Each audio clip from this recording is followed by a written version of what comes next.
All right, so Survivor Series 2018 is in the books.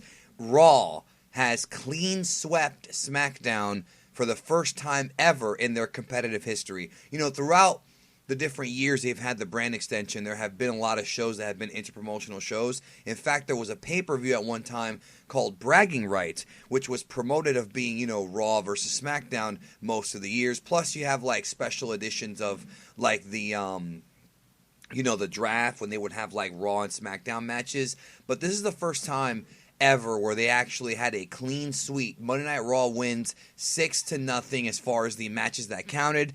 And that is something that I definitely was not expecting them to do, especially with SmackDown going to Fox. You would think they're going to give SmackDown momentum, but I'm pretty sure the reason why they did this is because they have some kind of storyline planned for SmackDown as far as the fallout from this show. I could totally see Shane McMahon going on SmackDown and like freaking out over the fact that his brand got destroyed essentially by Raw. But overall, the show had some really strange booking, and there were decisions made by the company that I thought were definitely unexpected, but also got me very curious about the direction that they're going to be taking the company in the next few months. And there were a couple of things on this show that downright pissed me off. Now, what did not piss me off, what made me happy, was the two main events. Ronda Rousey versus Charlotte Flair was absolutely a phenomenal matchup. Early in the match, Ronda Rousey got busted open. I think she bit her tongue or something, or her lip, and she was bleeding.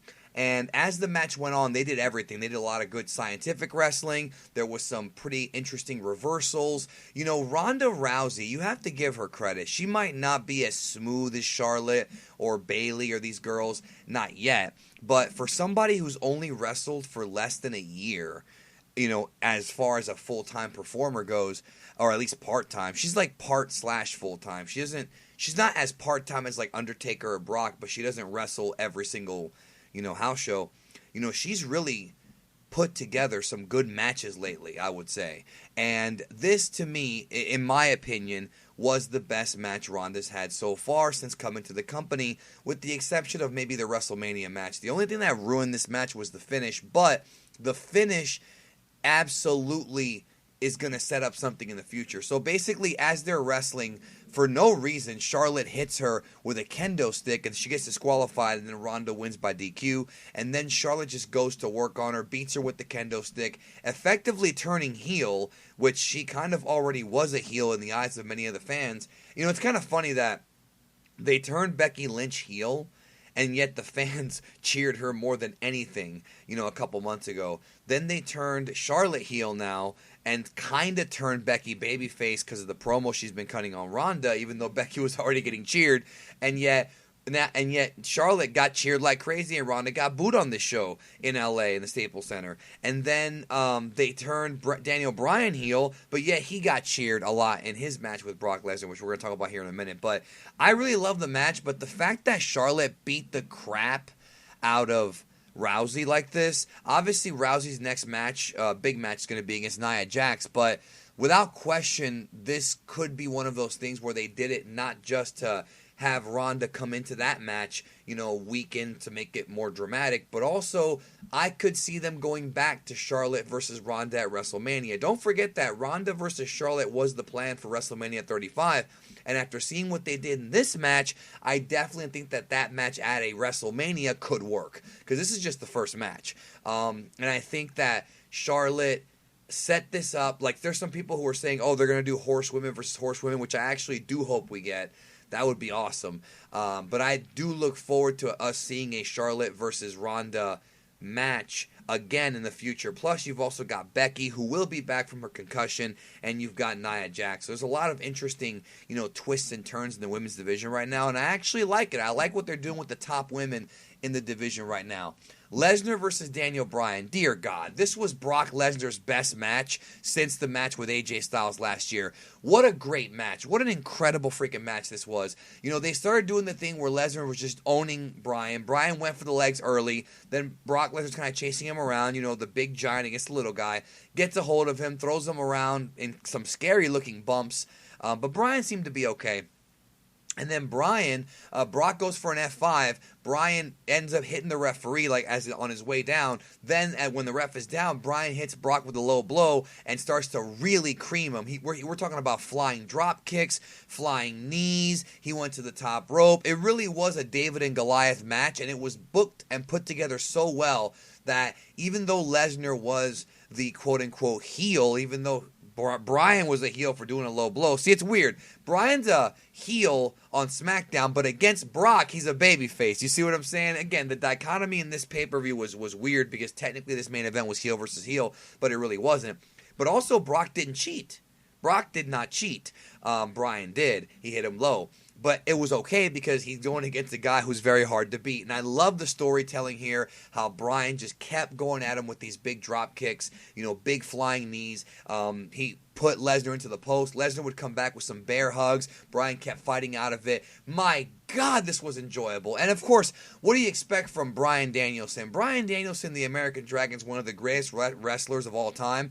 Brock Lesnar, when he's in there with a guy who he respects and who he likes, can have a phenomenal matchup. And there's no question after watching this and that little smirk that Brock had at the end of the pay-per-view where he smirked at him a little bit, there's no question that Brock respects Daniel Bryan in real life, like as real people. And I really, really enjoyed this match. You got to see this match. It just goes to show that if Lesnar's inspired, he can have a great match. And you know what?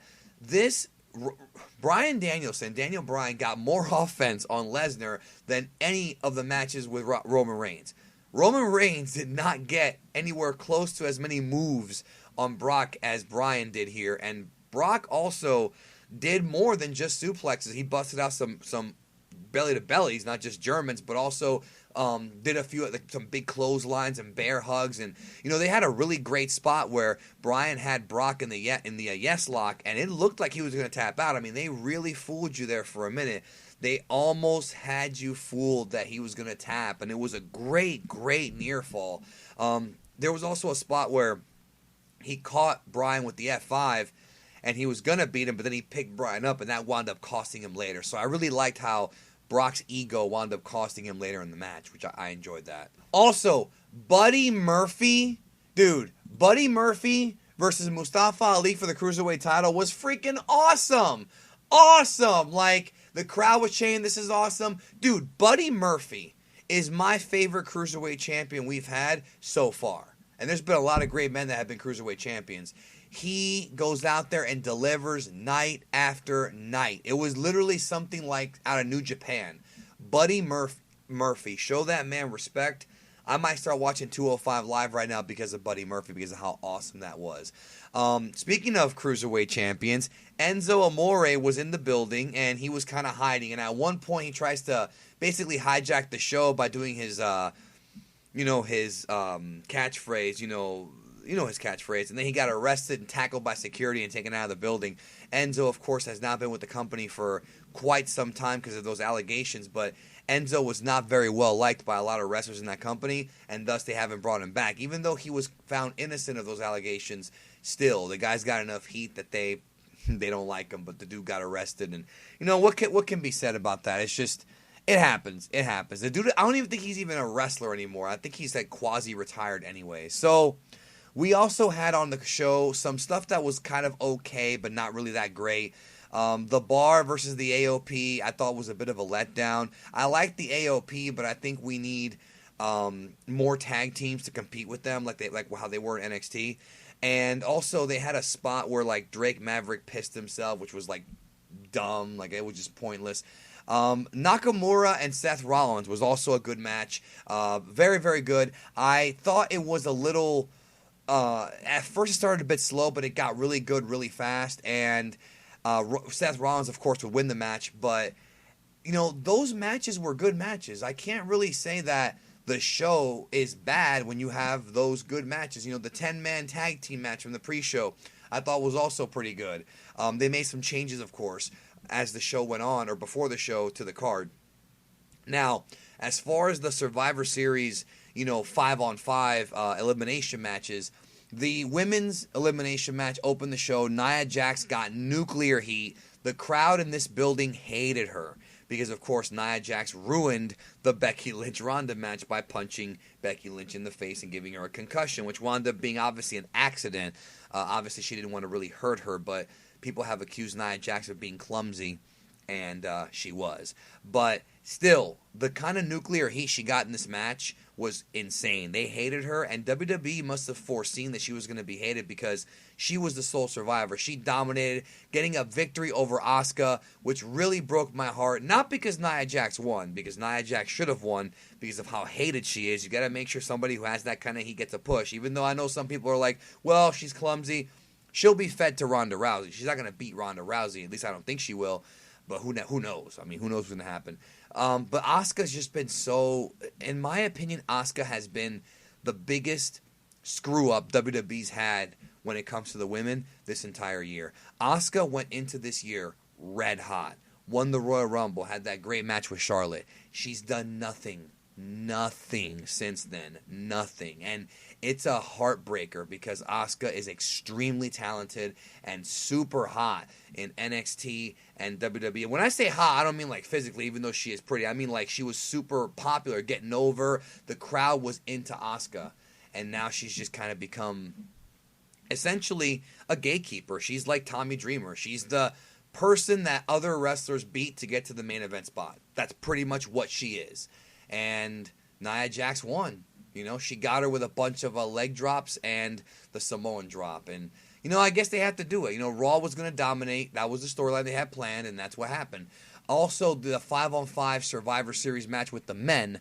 This was a lot of fun, but there were things that bugged me and bugged the crowd. So the match starts with Drew McIntyre arguing with Strowman because Strowman wants to go in first. And then what ends up happening is Joe attacks McIntyre from behind, and they tease him putting the coquina clutch on McIntyre, and then McIntyre just reverses, kicks Joe in the face, 1, 2, 3. That's it.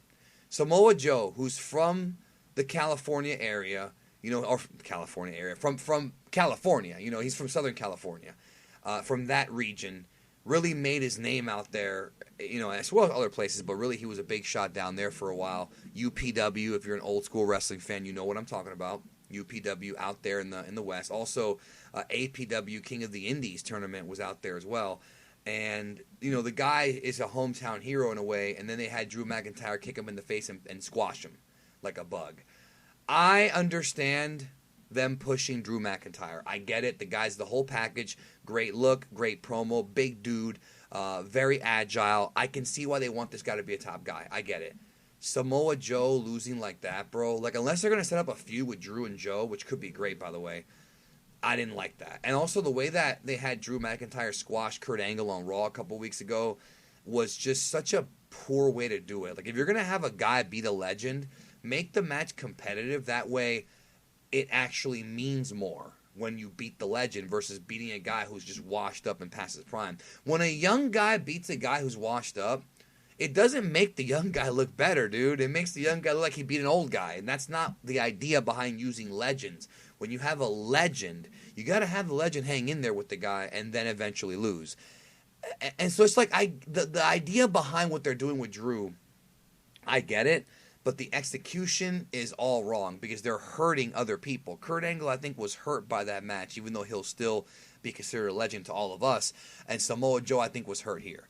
Now, other than that, there were some other weird booking decisions. For example, Shane McMahon pins Dolph Ziggler with the Coast to Coast. Why do they have Shane McMahon pinning Dolph like 2 shows in a row? I don't like that. Shane's not a full-time wrestler. Dolph, I know he's never going to really be a top guy, but he shouldn't be losing like this. I don't really understand why they're doing that. Other than that, there were a lot of good things in this match. Rey Mysterio, Finn Balor were phenomenal. Strowman was hilarious. There was a spot that I loved where Shane was going to go for the Coast to Coast again off the top, and he got Strowman literally slapped him down on the apron. It looked very nasty, dude. And remember how a couple years ago at the Survivor Series, don't forget, Shane freaking had a concussion on this show, so this guy's still hanging in there. But they made Bobby Lashley look good, but he was kind of like unnecessarily pushed. It wasn't really needed, but I see why I did it. Strowman, of course, looked good. Drew McIntyre looked good. Obviously, that was the idea, and as a result of that, you know, it was Drew McIntyre Bobby Lashley and Braun Strowman that, were the sole survivors. Miz and Shane were the last few guys in. Strowman did what he did last year and just killed everybody. He killed Hardy, Mysterio, Miz, and Shane back to back to back to back. I get it. They're pushing Strowman. It was just weird because I didn't think SmackDown was going to get jobbed like this. Like, people say that SmackDown always gets like screwed over versus the Raw in the Raw and SmackDown competition, but that's not true. In fact, if you go back to Survivor Series 2005, it was Randy Orton. I think it was Team Randy Orton against Team Shawn Michaels. I think it was Raw versus SmackDown, and SmackDown won that one. So SmackDown usually wins a lot of these interpromotional matchups, but they got squashed, and to me they would not have gotten squashed 6-0 clean. They got swept. I don't think that would have happened unless they have some kind of storyline plan for SmackDown. So we'll see where they go with that. Anyways, as far as this show goes, I thought it was a fun show, but not one that you necessarily have to watch the entire thing. I think if you tune into this show and you have time, I would just watch the two main events and the Cruiserweight match. If you have a little bit more time, I would definitely watch Nakamura and Seth Rollins and maybe the Raw men's match. But really, the two main events made the show a lot of fun. I had a good time watching it, and I think that the fact that Bryan got a great match out of Lesnar, which again, you have to understand, Bryan is one of the greatest of all time, and Brock can be one of the greatest of all time if he's motivated. I've noticed that about him. And the fact that he's back and having this great match with the storytelling and psychology, like, Brock really does enjoy wrestling. It's just they've made him into this character where all he cares about is the money, and he does care about the money too, but he has a good time when he's in there. You have to understand that about him. And I think one day when all's said and done and he retires, he will admit that he did enjoy wrestling because, he gets paid really well, and he had a good time working with AJ last year and Bryan this year. If you put Brock in there with a great worker, and I'm not saying Roman's not a great worker, but they have that one kind of match, with the damn suplexes and the same moves over and over again, which the crowd was chanting same old shit during this show, and yet by the end they were all applauding as to how great the match was. So that should tell you how awesome Lesnar and how awesome Bryan both are for giving us this match. And I'm really happy that I watched this show just for that match, as well as Ronda Rousey and Charlotte. It was fun. It really was a fun show. I was surprised. No big surprises on the show, but it's probably going to set up some storylines in the future as far as Charlotte versus Ronda, and possibly, where they go with Strowman, because Strowman was attacked after his match. When they won, Baron Corbin attacked Strowman, so they're going to probably have a one-on-one match at the next pay-per-view at TLC. So that should be good. And also they're going to have Seth Rollins and Dean Ambrose for the IC belt at the next pay-per-view, which is probably going to be the headliner.